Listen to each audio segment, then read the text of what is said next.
Shalom Bapak Saudara, puji nama Tuhan. Mari bersama-sama di hari ini kita siapkan hati kita untuk memuji, menyembah Tuhan lebih lagi sebelum kita menerima pengajaran di MBS malam hari ini. Mari sama-sama datang sama Tuhan Yesus. Terima kasih Tuhan, terima kasih Bapa. Haleluya.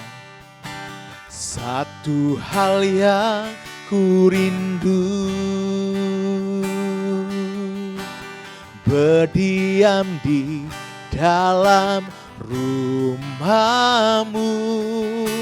Satu hal yang ku pinta, menikmati bait-Mu Tuhan.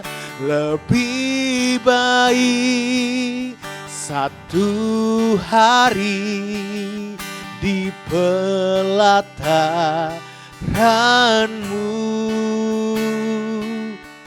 daripada 1000 hari di tempat lain. Aku memuji-Mu, aku menyembah-Mu, Kau Allah yang hidup, dan menikmati semua kemurahan-Mu. Haleluya. Oh, lagi sama-sama angkat pujian ini, katakan. Satu hal yang ku rindu, berdiam di dalam rumah-Mu. Satu hal yang ku pinta, menikmati bait-Mu Tuhan. Lebih baik satu hari di pelataran-Mu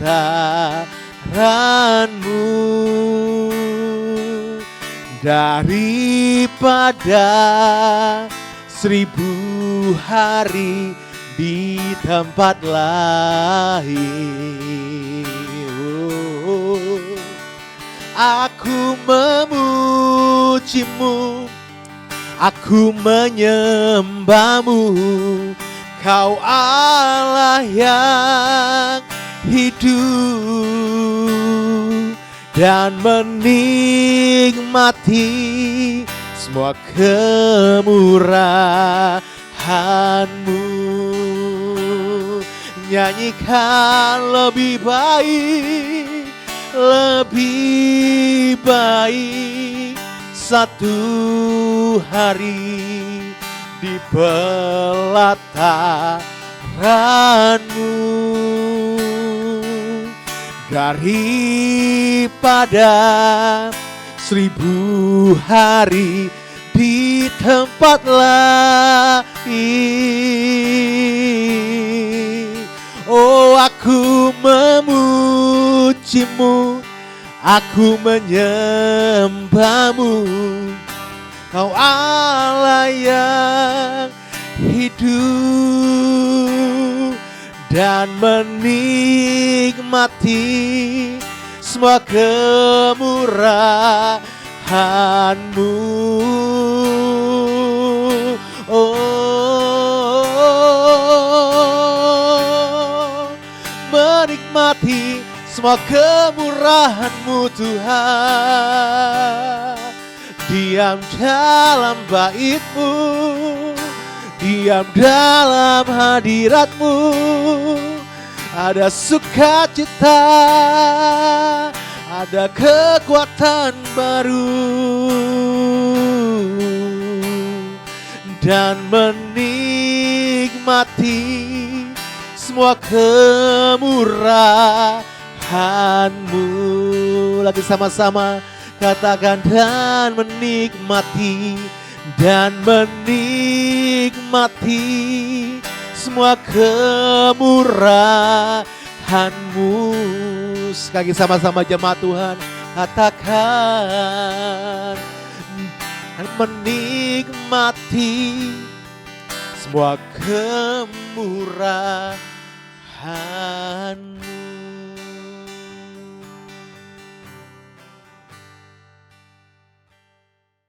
Salam saudara sekalian, kita jumpa lagi di dalam Maranatha Bible Study, tetapi sekali ini kita dengan judul yang baru.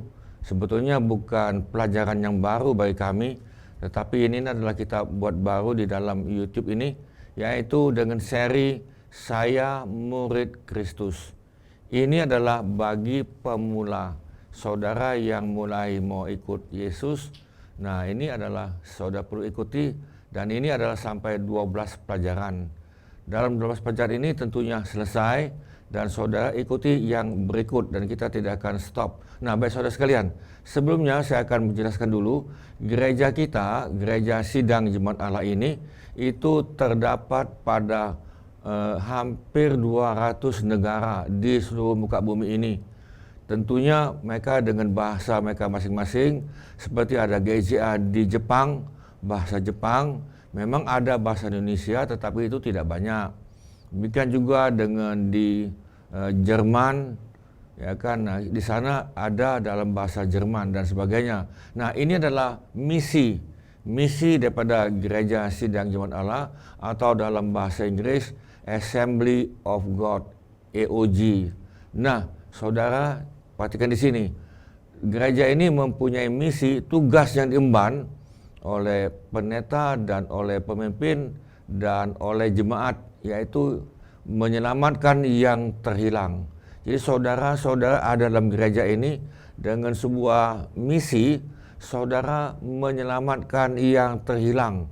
Jadi saudara mencari yang terhilang, yang belum punya gereja, itu artinya sudah mereka diselamatkan. Yang kedua, saudara harus memuridkan dan lalu membangun jemaat Tuhan berdasarkan Alkitab untuk melayani seluruh dunia dengan belas kasihan. Jadi gereja ini adalah gereja global yang sudah ada di seluruh muka bumi. Jadi saudara, yang kedua adalah visi. Visi itu adalah untuk gereja lokal. Nah, gereja lokal kita menamakan GJA Maranatha Care Community. Nah, kita lihat Maranatha sebagai visi, ya kan, sebagai keluarga Allah. Nah, jadi saudara kita dalam gereja ini adalah family of God, adalah keluarga Allah. Bisa katakan amin? Nah, jadi gereja itu bukan sekedar gereja, tetapi sebagai keluarga. Sudah tahu keluarga itu apa itu tuh? Tanpa diminta kita saling menolong, saling membantu, namanya keluarga. Jangan mudah sekali tersinggung, mudah marah. Itu bukan keluarga kok itu. Ya, karena saudara kita adalah keluarga yang dikuduskan. Artinya kita perlu dikuduskan oleh Tuhan. Ya kan, kita mesti dikuduskan. Kita tidak bisa menguduskan diri kita dengan cara kita, tidak bisa. Walaupun saudara buat baik, ya kan, saudara melayani segala macam, tetapi kalau kita belum dibenarkan, dikuduskan oleh darah Yesus, saudara kita belum cukup itu. Nah, saudara yang kedua adalah yang diberkati. Saudara sebagai keluarga, kita dikuduskan, lalu kita diberkati.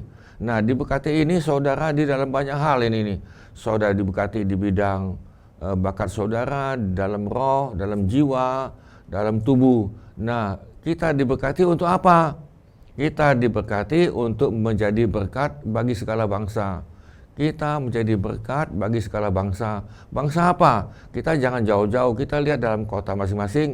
Saudara, di kota ini ada bangsa pemulung, ada bangsa narkoba, ya kan? Ada bangsa gelandangan, ada yang terlantar dan yang lain. Nah, saudara, kita perlu mencari mereka ini. Mereka ini adalah sebagai keluarga.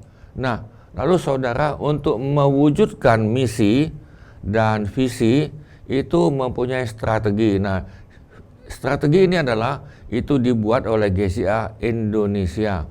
Strategi apa tadi itu? Saudara, yang pertama pengajaran.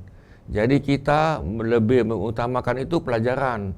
Jadi saudara tidak bisa hanya dengar-dengar saja gitu khotbah-khotbah, tidak bisa. Saudara perlu pengajaran. Nah, jadi artinya di samping hari Minggu, kemudian kedua kita menyembah, penyembahan. Penyembahan itu apa itu? Penyembahan itu bukan pada hari Minggu tok. Jadi berarti 1 minggu 2 jam menyembah. Bukan. Kita menyembah Tuhan 24 jam. Artinya sebetulnya adalah ibadah. Kita ibadah itu 24 jam setiap hari. Jadi cara saudara makan, cara saudara minum, saudara duduk dan sebagainya. Nah, itu adalah penyembahan dalam ibadah pada Tuhan. Kemudian kita melayani, pelayanan.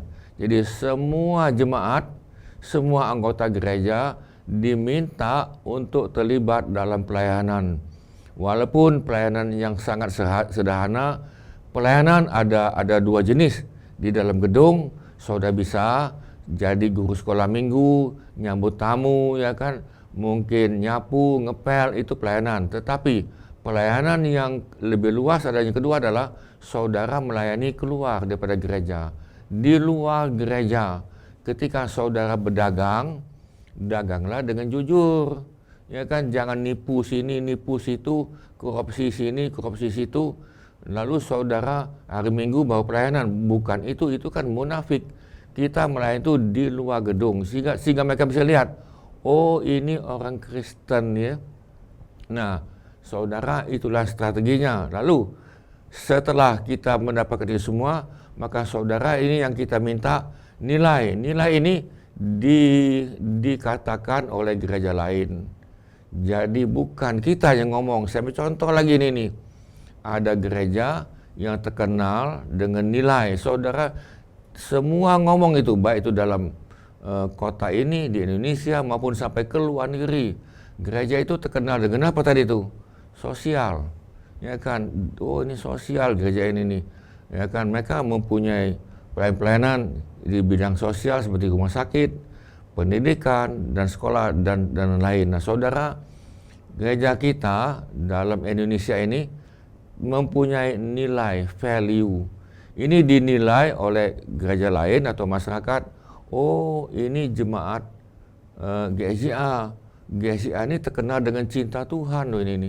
Jangan terkenal begini. Oh, ini jemaat GSJA cinta duit. Ya kan, bukan itu ya, saudara. Nilai adalah cinta Tuhan, rendah hati, ya kan, bukan tinggi hati. Rendah hati itu mau diarahkan, mau ditegur, mau yang lain, saudara tidak marah karena kita keluarga. Dan satu yang lain adalah jujur. Nilai yang paling langka hari ini jujur. Nah, itu supaya kita terjadi jujur dan rajin. Rajin melayani, rajin baca Alkitab, rajin semuanya. Dan bukan terkenal dengan yang malas. Nah, kita masuk berikut.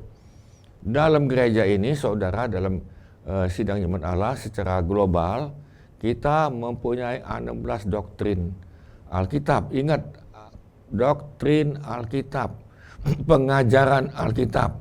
Jadi GSJA tidak membuat doktrin. Saya ulang lagi, GSJA tidak membuat doktrin yang tersendiri. Tetapi ini adalah dari Alkitab 16 ini. Nah, saudara, itu dirangkum oleh William Menzies, Stanley Horton. Kalau sudah lihat, ini adalah pakar GSJA internasional yang diakui. Kebetulan mereka berdua ini adalah dari Amerika. Kebetulan. Nah, saudara, GSJA pusatnya adalah di Amerika. Tetapi satu yang lain, kami adalah jejaring. Kita tidak ada langsung struktural, tapi kita sebagai fungsional. Nah, saudara, saya tidak jelaskan dengan cepat, dengan pelan. Kita mempunyai 4 pilar. Yesus sebagai juru selamat. Kita mengakui bahwa Yesus sebagai penyembuh, Yesus sebagai pembaptis Roh Kudus, Yesus sebagai raja segala raja. Lalu ada sakramen. Kita mempunyai 2 sakramen, yaitu sakramen air dan sakramen perjamuan kudus. Alkitab adalah firman Tuhan. Jadi Alkitab tidak mengandung firman. Alkitab adalah firman Tuhan. Jadi saudara, kita menganut Injil sepenuh, bukan 99% atau setengah penuh. Tidak, kita adalah full gospel. Jadi kita menganut Injil sepenuh. Yang ketujuh, ada pelajaran lagi, doktrin Alkitab, Allah yang esa dan benar, kejatuhan manusia. Lalu kita lihat yang ke-9, pengudusan, gereja dan misi. Gereja dibuka tentunya dengan sebuah misi.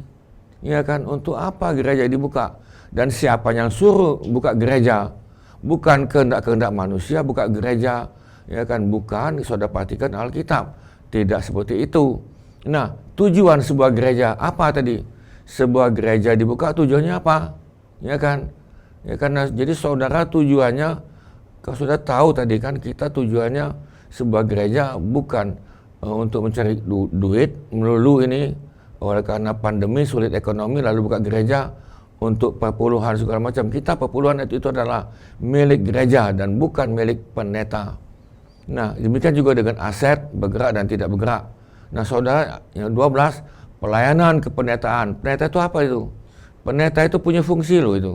Bukan sekedar hanya khotbah melulu, ya kan, bukan. Yang 13, pengharapan yang penuh bahagia, langit yang baru, bumi yang baru, nasib segala bangsa ini, nasib ini ada kekurangan, nasib bangsa-bangsa lain. Nah, di situ disebutkan bagaimana tentang nasib bangsa-bangsa lain. Ada itu, ada disebutkan. Lalu 16, bukti awal, bukti fisik awal dari baptisan Roh Kudus.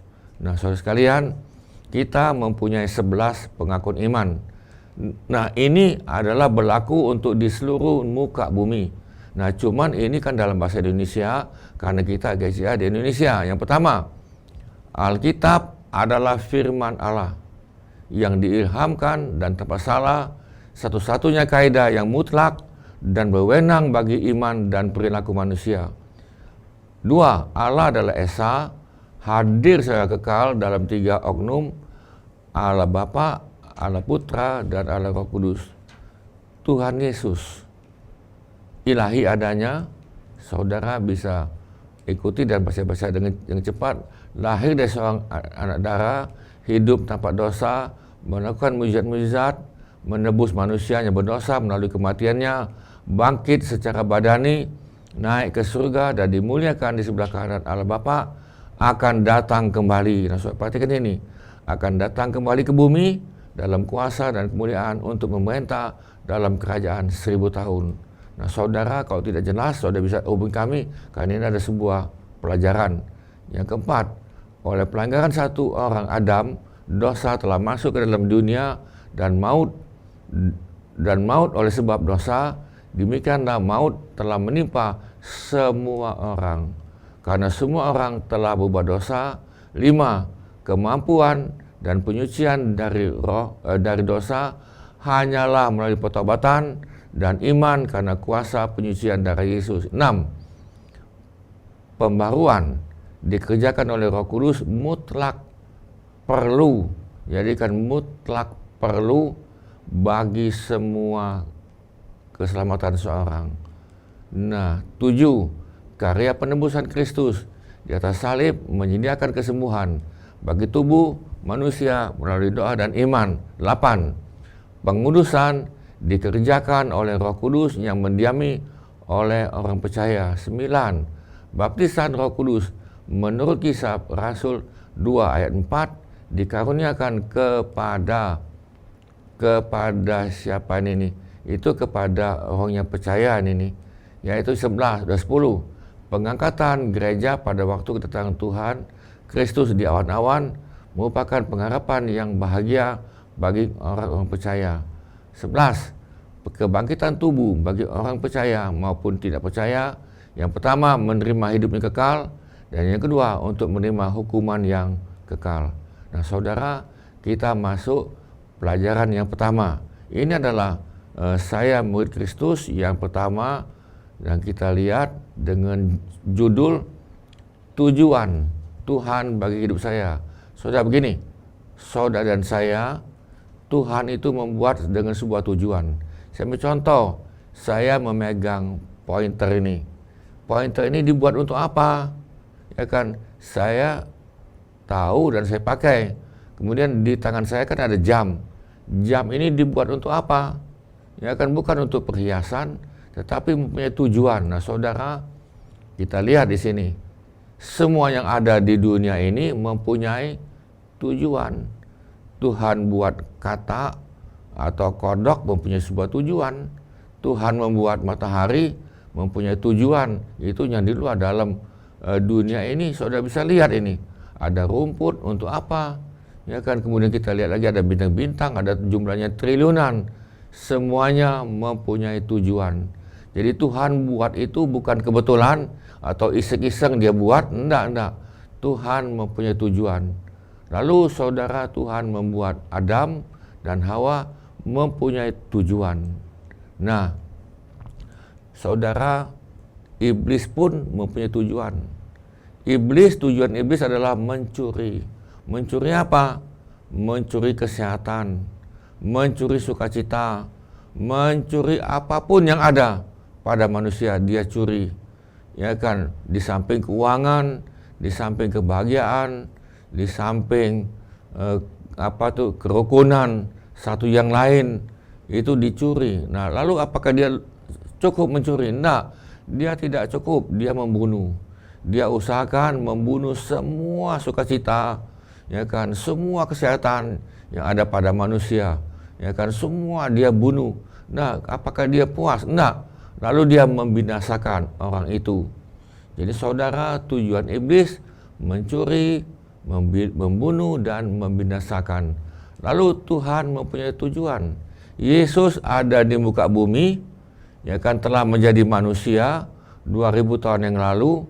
Nanti kita pelajari ini adalah untuk apa? Untuk memberikan hidup. Hidup ini, saudara, dalam bahasa asli Yunani adalah zoe. Hidup itu adalah hubungan. Ya kan, saudara, kita hidup bukan karena makan, tetapi kita hidup oleh karena firman. Kita hidup oleh roh Allah yang ada pada kita. Jadi itulah tujuan Yesus datang ke bumi dan kemudian untuk mempunyai hidup.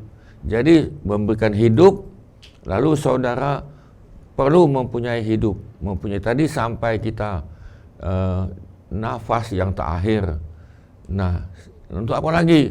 Kemudian dalam segala kelimpahan. Nah, itulah yang dikatakan dalam Yohanes 10 ayat 10. Nah, apa tujuan yang sebetulnya, yang asli pada waktu Tuhan menciptakan manusia? Nah, Tuhan mempunyai tujuan yang awal, yang asli ketika dia menciptakan Tuhan. Lalu saudara mungkin bertanya, mengapa Tuhan ciptakan saya? Saya ada oleh karena papa mama menikah. Betul, itu sekedar alat. Nah, untuk apa saya hidup? Ya kan, apa saya ini hidup untuk hanya makan, minum, lalu ke WC, makan, minum, kerja, belajar, lalu pulang, tidur. Besok juga sama, makan, minum, ke WC, kerja, pulang. Lalu sudah besar, menikah, punya anak, punya cucu, punya menantu, lalu sudah jadi kakek, nenek, lalu meninggal. Apakah seperti itu? Kalau seperti itu, apa bedanya kita dengan meong? Ya kan, meong juga sama itu. Hidupnya mencari makan.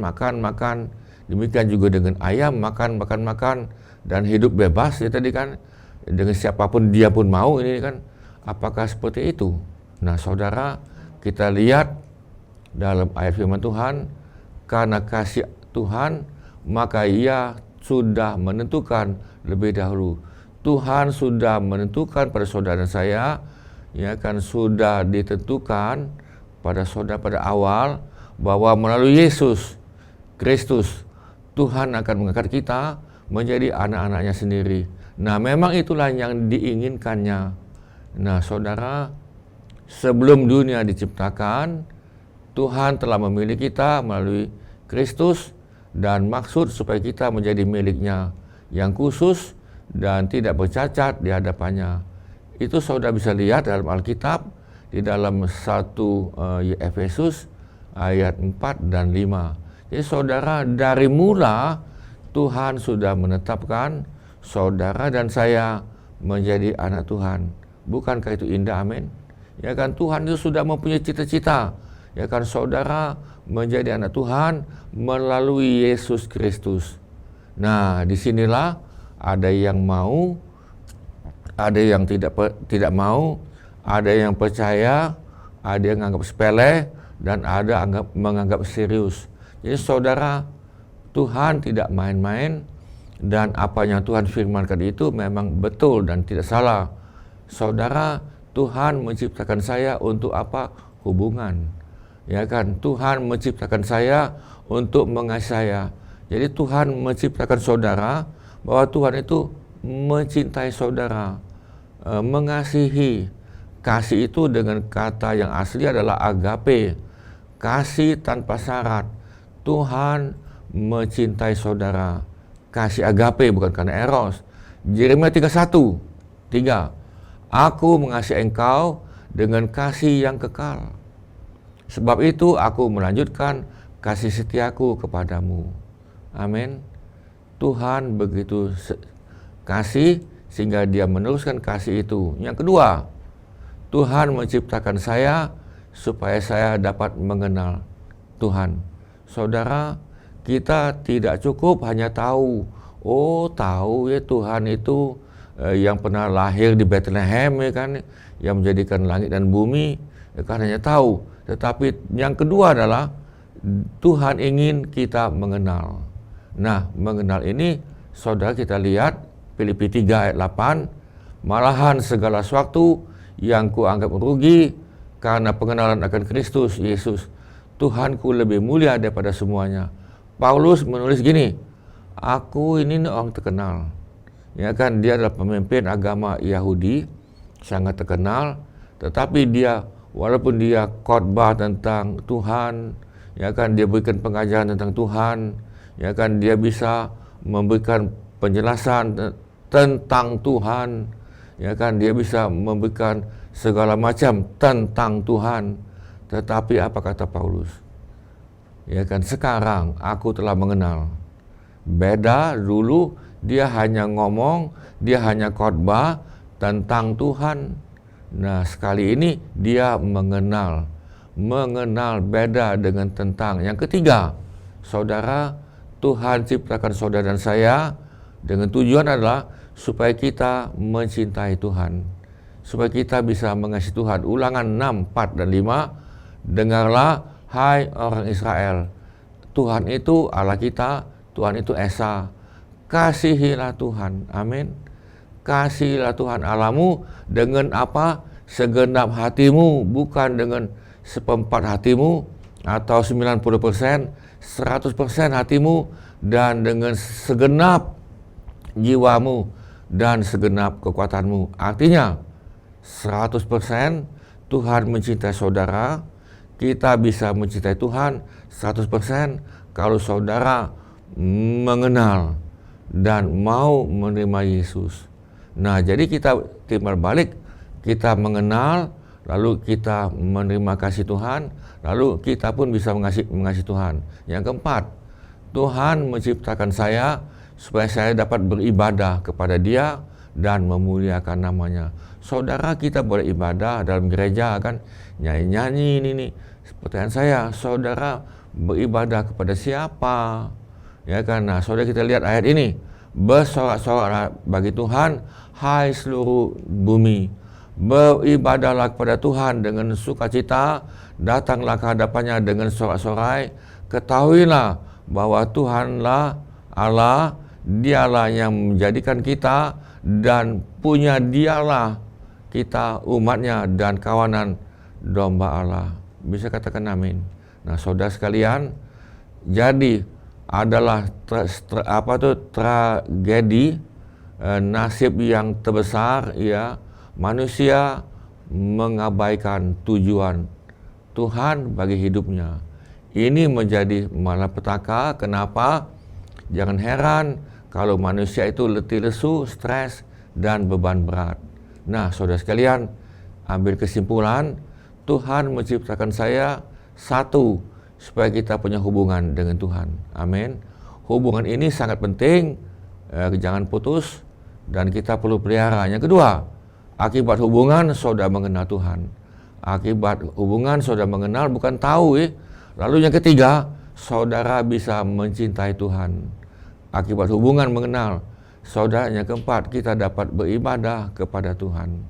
Nah saudara, itulah kesimpulan dalam SMK yang pertama ini adalah hubungan. Tujuan Tuhan menciptakan saudara dan saya. Nah saudara sekalian, setelah ini saudara bisa diskusi dengan para pembinamu, lalu saudara bisa tanya dan sebagainya. Kita berdoa, Tuhan, kami dalam pelajaran SMK 1 ini dengan pengantar tadi itu, biar kami dapat mempunyai hubungan dan kami mengerti kenapa saya diciptakan. Terima kasih Tuhan, kami memberkati yang kami sudah mulai pelajaran ini dan kami akan sambung untuk minggu depan, dan Tuhan yang campur tangan memberkati kami semua dan saudara. Kami mohon dalam nama Tuhan Yesus. Amin. Sampai jumpa lagi. Tuhan berkati. Amin. Puji Tuhan buat setiap pengajaran firman Tuhan hari ini. Mari sebelum kita akhiri MBS hari ini, mari sama-sama sekali lagi kita menaikkan ucapan syukur kepada Tuhan Yesus. Terima kasih Tuhan, terima kasih Bapa. Bapakku yang baik, sangat ku cinta, kasih-Mu padaku semakin nyata ku rasakan. Kaulah Bapakku yang baik, penuh karunia. Mari katakan, ku bersyukur selalu kepadamu Bapa. Oh Bapakku, Bapakku yang baik, sangat ku cinta, dan kasih-Mu padaku semakin nyata ku rasakan. Sebab Kaulah Bapakku yang baik, oh penuh karunia. Mari mengucap syukur. Ku bersyukur selalu kepadamu Bapa. One more time, sama-sama katakan, ku bersyukur. Ku bersyukur selalu kepadamu Bapa.